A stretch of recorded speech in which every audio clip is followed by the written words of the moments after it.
Élémentaire, mon cher Nico. Une émission présentée par Nicolas Blondet, expert en qualité d'air intérieur. Chères auditrices, chers auditeurs d'Élémentaire, mon cher Nico, bonjour et bienvenue pour cette nouvelle émission. Une nouvelle émission sur le signe de l'air, c'est pas très compliqué. Il y a les 4 éléments sur notre planète, la terre, l'eau, l'air, le feu.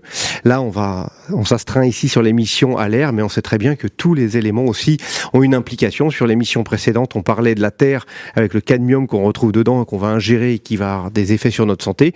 L'eau également, on va retrouver dedans des PFAS notamment. On va retrouver le feu qui, lui, va générer énormément de pollution. On va en parler un petit peu plus loin dans l'émission, au travers des particules qui sont émises, et on a l'air en général qui lui est relativement chargé. Et j'en parle aujourd'hui avec Tony Renucci, le directeur de l'association Respire, une nouvelle fois parmi nous sur le plateau de l'émission. Bienvenue à nouveau, mon cher Tony. Comment vas-tu ? Très bien. Très bien. Une actualité dense ? Une actualité dense, surtout aujourd'hui. Surtout aujourd'hui, à venir, à 16h30, on va voir.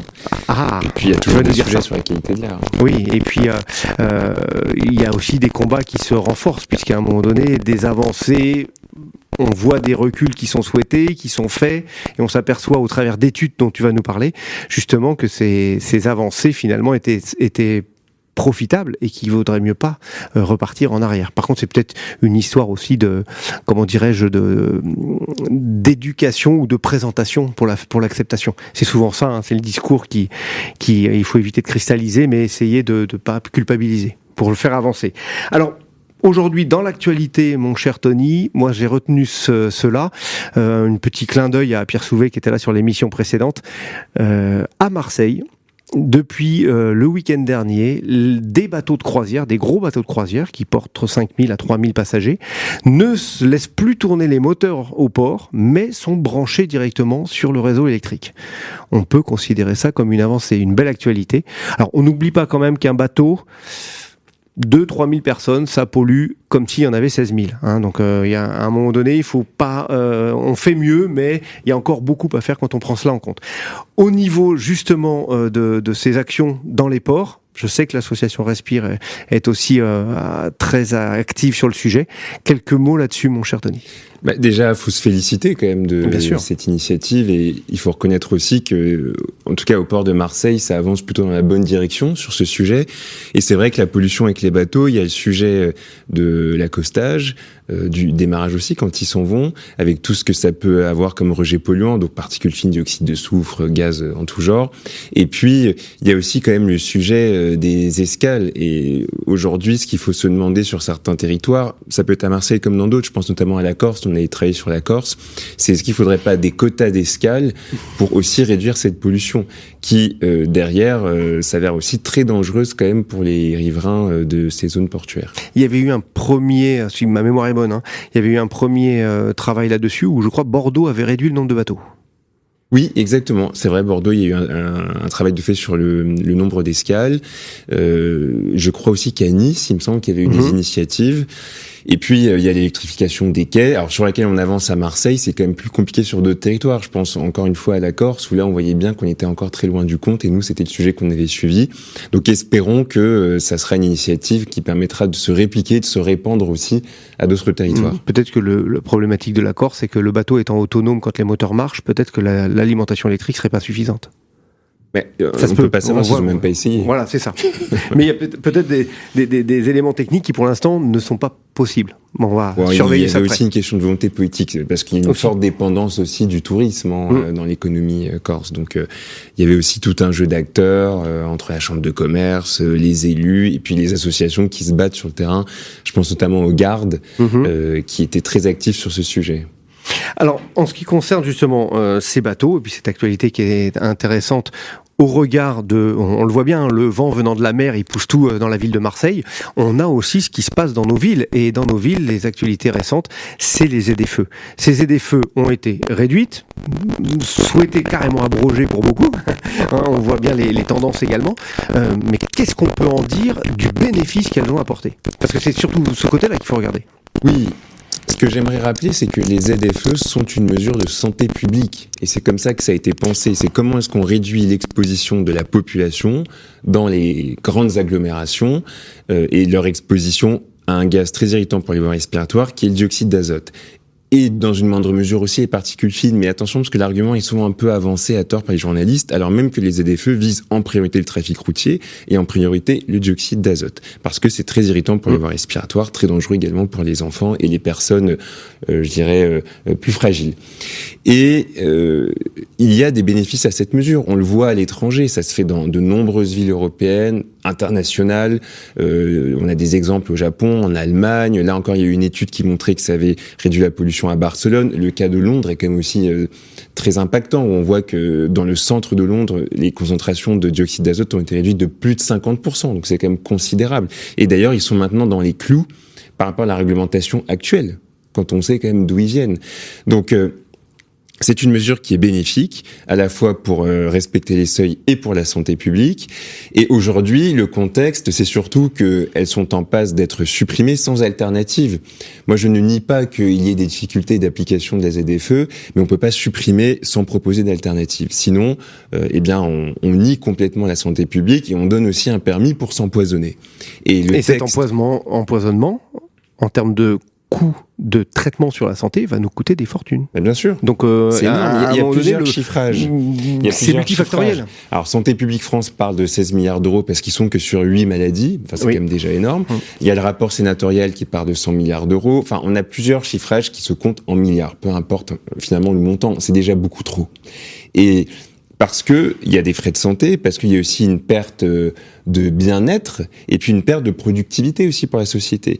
Et il faut aussi penser quand même juste à la réalité de la vie quotidienne des gens qui souffrent à la fois de l'asthme, à la fois des maladies cardiovasculaires, de la BPCO, des cancers. On parle quand même beaucoup des cancers en ce moment. On sait aujourd'hui quand même dire le lien que ça a avec la pollution de l'air. Donc pourquoi est-ce qu'on continue à souffrir et à faire galérer des familles qui parfois sont même obligées de quitter les villes pour aller dans des zones moins polluées parce que les enfants notamment souffrent. Et je le sais d'autant plus qu'on est l'association qui avons obtenu la première indemnisation de victimes de la pollution pour des enfants. Bien sûr, et puis t'as des personnes qui sont obligées de quitter leur domicile pour aller ailleurs, mais t'as tous ceux qui ne peuvent pas quitter. Et qui souffrent. Et ça s'accroît. Et ce sont toujours les personnes les plus vulnérables et les plus modestes, parce que c'est quand même dans les zones où les gens ont les plus bas revenus qu'on souffre le plus de la pollution, notamment par la proximité avec le trafic routier. Donc, face à ce constat, la situation n'est pas de supprimer la loi comme ça d'un trait de plume, c'est plutôt de se dire quel compromis, parce qu'il faudra trouver un compromis,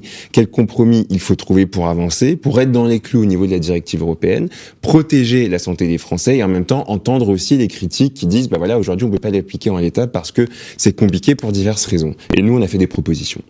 On a sorti une étude il y a quelques jours où on propose un plan de sortie du diesel en ville, parce que ça nous permettrait déjà de protéger la santé, première chose. Deuxièmement, si on prend le cas de Paris, d'être dans les clous en 2030 par rapport à la directive européenne, et en même temps d'avancer sans supprimer complètement les acquis quand même des ZFE. Donc on lâche un peu de l'est sur l'essence, je dis pas que c'est parfait, mais bon, il faut trouver un compromis et avancer, et en même temps on se concentre sur le diesel, et on concentre aussi les mesures de remplacement des véhicules, le leasing social, sur les détenteurs de véhicules diesel, et notamment les plus modestes. Mais on voit déjà que des tendances qui ont été posées, moi je suis passé dans le nord de Paris en voiture, désolé, j'étais en voiture, sur le coup, une grosse station-service du côté de Montreuil délivre pas de gasoil.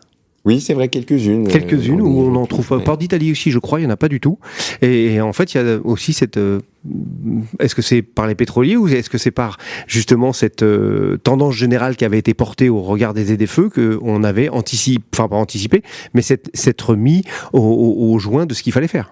Oui, je pense à un ensemble de choses. Et puis, il y a quand même aussi un historique sur le diesel. Il y a le Dieselgate, déjà. Il y a aussi tout un discours qui a été porté par certains politiques, et notamment, il faut le reconnaître, par la maire de Paris, Anne Hidalgo, à l'époque, sur la fin du diesel en ville. Il y a des actions qui ont été faites aussi au niveau européen. Je pense aussi à la présidente de Respire, Karima Delli, qui avait fait la commission d'enquête sur le Dieselgate.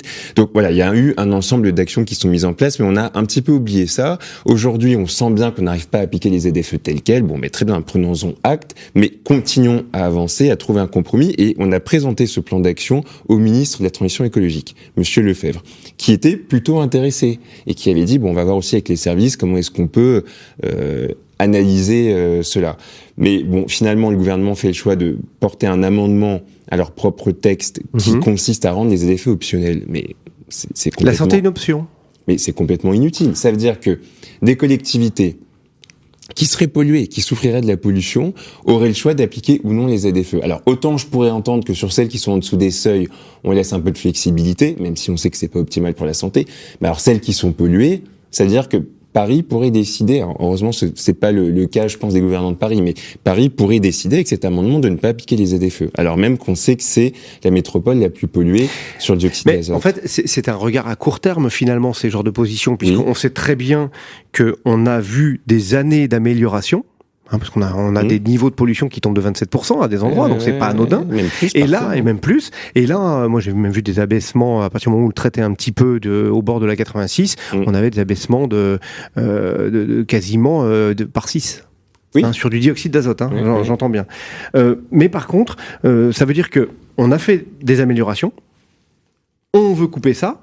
Mais en fait, ça va rattraper les politiques, puisque si on arrête de faire, ça veut dire qu'on a un historique où on est mieux, et on va remonter vers un historique qui sera du moins bien, et on va dire, mais qu'est-ce qui s'est passé? Pourquoi vous l'avez fait? Alors que c'est quand même assez clair et clairvoyant tout ce qu'on a sous les yeux. C'est assez étonnant de cette prise en compte qui dit il faut pas. Quels sont les freins qui amènent ces blocages finalement? Est-ce qu'ils sont identifiés? Il y en a plusieurs, je pense. Oui, mais il y a des freins déjà sur l'application des mesures. C'est jamais évident de mettre en place des restrictions. Et puis ça peut être mal perçu par une partie de la population, ce qui s'entend. Mais moi, je pense qu'il y a une vraie instrumentalisation politique et parfois aussi médiatique de ce sujet, alors même que dans toutes les enquêtes d'opinion qu'on a menées ou qui ont été menées par d'autres organismes, et je pense à Airparif, les Français comme les Franciliens sont majoritairement en faveur des ZFE. Airparif a sorti une étude au mois de janvier, 55% des Franciliens sont favorables à la ZFE, et même parmi les automobilistes, ils disent même qu'il faut un renforcement des sanctions. Mais ils disent aussi qu'il faut mieux accompagner les usagers dans leur transition. Donc je pense que la population comprend les enjeux, mais dit aussi accompagnez-nous. Or, le gouvernement a supprimé progressivement les aides. Alors aujourd'hui, il y a encore un peu des aides et des bonus à l'achat, mais enfin, c'est ridicule par rapport à ce qu'il y avait avant.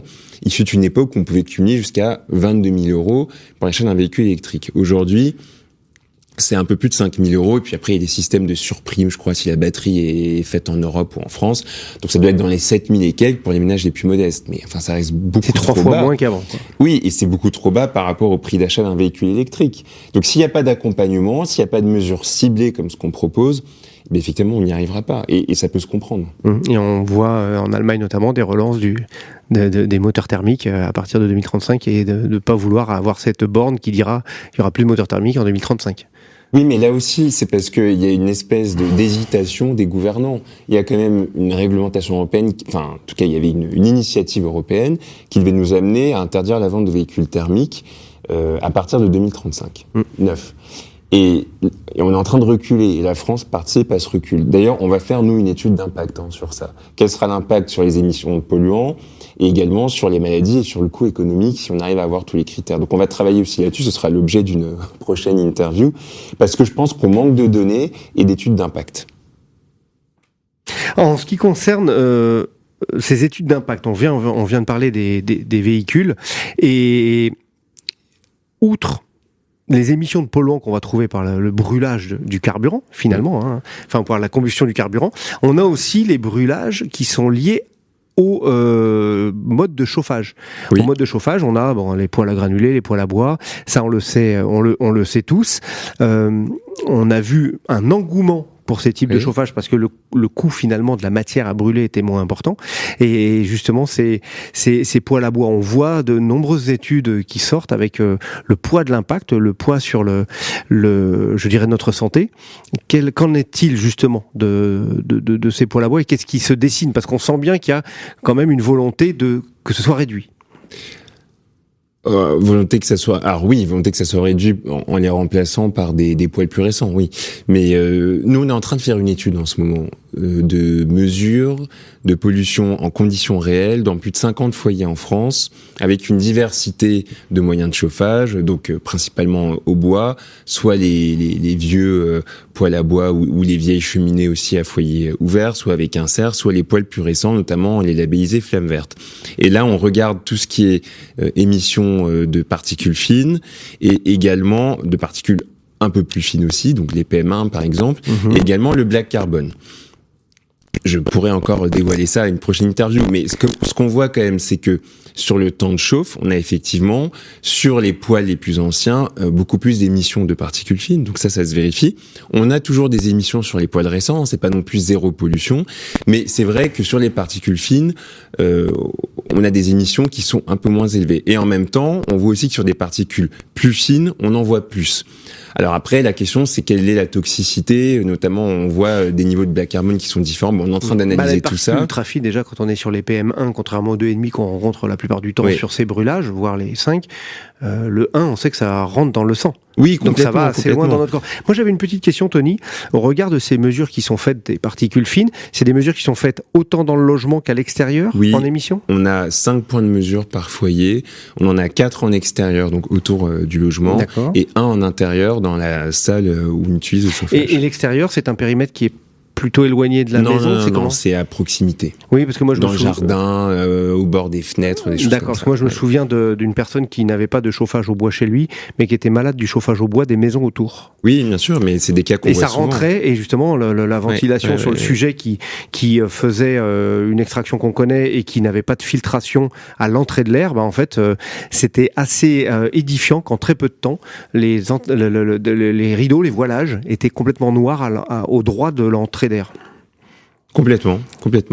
Mais d'ailleurs, ce qu'on voit souvent, alors j'ai pas. Et c'était pas lui qui polluait, il subissait. Bien sûr, j'ai pas encore trahir le résultat des mesures. Et puis de toute façon, il y a quand même une analyse scientifique qui se situe parce qu'on travaille avec le CNRS. Mais ce qu'on voit, c'est que les mesures en air intérieur sont souvent bien plus graves que ce qu'on voit même sur l'air extérieur.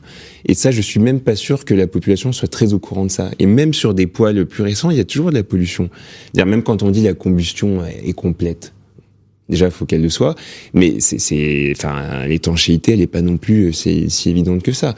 Donc, non, c'est dangereux. Un tas de mouvements parasites à l'intérieur aussi. Hein. Oui, et puis parfois la recirculation aussi, parce que ça sort par la cheminée, en haut, le toit, mais ça peut aussi revenir par les fenêtres. Donc, et imaginez également, si on a les poêles qui soient à bois ou à pellet, vous avez l'habitude de stocker votre bois que vous n'allez pas encore mettre dedans, vous le mettez à côté du poêle. Ce poêle, il chauffe très fort. À un moment donné, ça va. Toute chaleur engendrant un relargage de polluants, ce bois va émettre alors qu'il n'est pas en train d'être brûlé. Ouais. Donc il faut penser aussi à ça. Et il y a même une étude, alors j'ai lu ça avant de venir, une étude qui est sortie, je crois, hier, qui montrait que le stockage des pellets pouvait émettre du monoxyde de carbone. Si on les stockait comme ça dans un lieu sans... Et des COV aussi, puisqu'il est conseillé plutôt pour les pelets, il est conseillé de les mettre dans une boîte étanche. Exactement, même sans combustion, donc c'est quand même très dangereux. Mais le sujet aussi là-dedans, parce qu'une fois qu'on informe là-dessus, c'est aussi comment est-ce qu'on améliore la situation. Et aujourd'hui, le sujet, c'est que l'État finance aussi le bois énergie. Et c'est là aussi c'est compliqué. Donc j'entends quand même qu'on faut remplacer... On a une grosse filière bois en France aussi, mais on est capable d'importer du bois pour le faire brûler. Mais qu'il faille remplacer les anciens, je l'entends, mais qu'il faille continuer de promouvoir des outils qui continuent à polluer et qui sont dangereux pour la santé, moi ça me pose quand même problème aussi. Donc à un moment, il faut se poser la question d'arrêter de financer le bois énergie.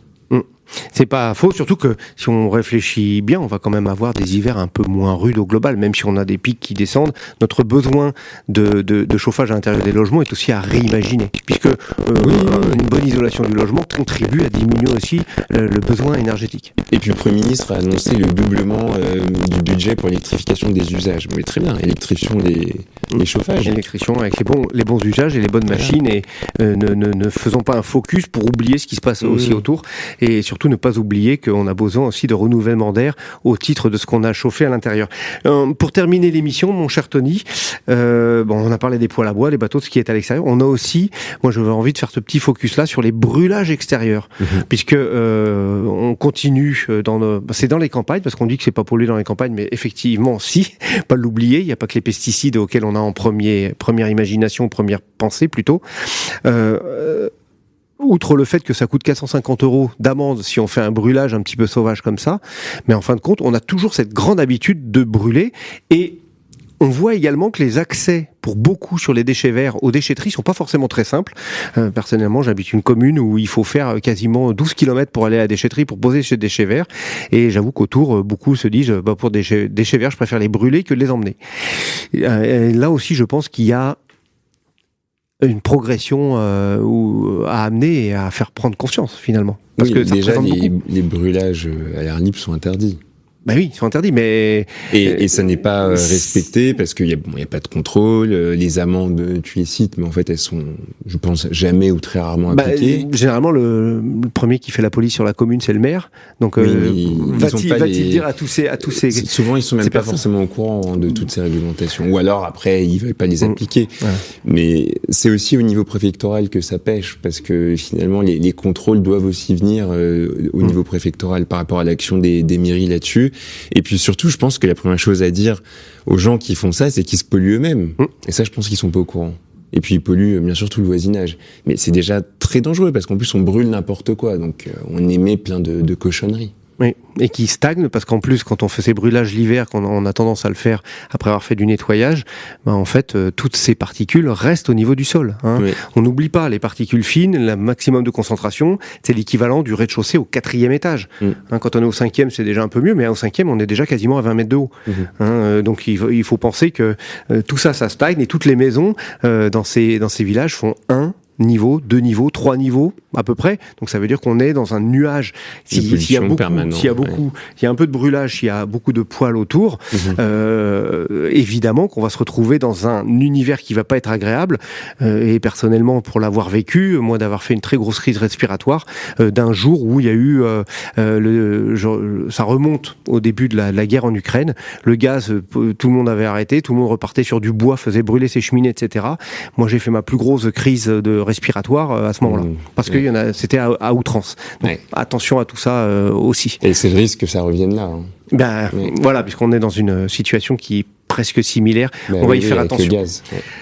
Un petit mot de la fin, mon cher Tony, pour les prochaines, je dirais, ou actions ou réflexions de l'association Respire, ou tout simplement, on n'oublie pas non plus www.respire.org. Alors respire-asso-org. En plus, on a refait le site internet, et puis les prochaines études à venir, chauffage au bois notamment, probablement à l'hiver prochain. D'accord, donc on aura le plaisir de te recevoir à nouveau sur l'émission. Merci beaucoup Tony Renucci, le directeur de l'association Respire, et puis retrouver leurs actualités et beaucoup d'informations utiles sur www.respire-asso.org. Merci Tony. Merci. Au revoir à toutes et tous, prenez soin de vous. Élémentaire, mon cher Nico, une émission à réécouter et télécharger sur le site et l'appli Radio Imo et sur toutes les plateformes de streaming.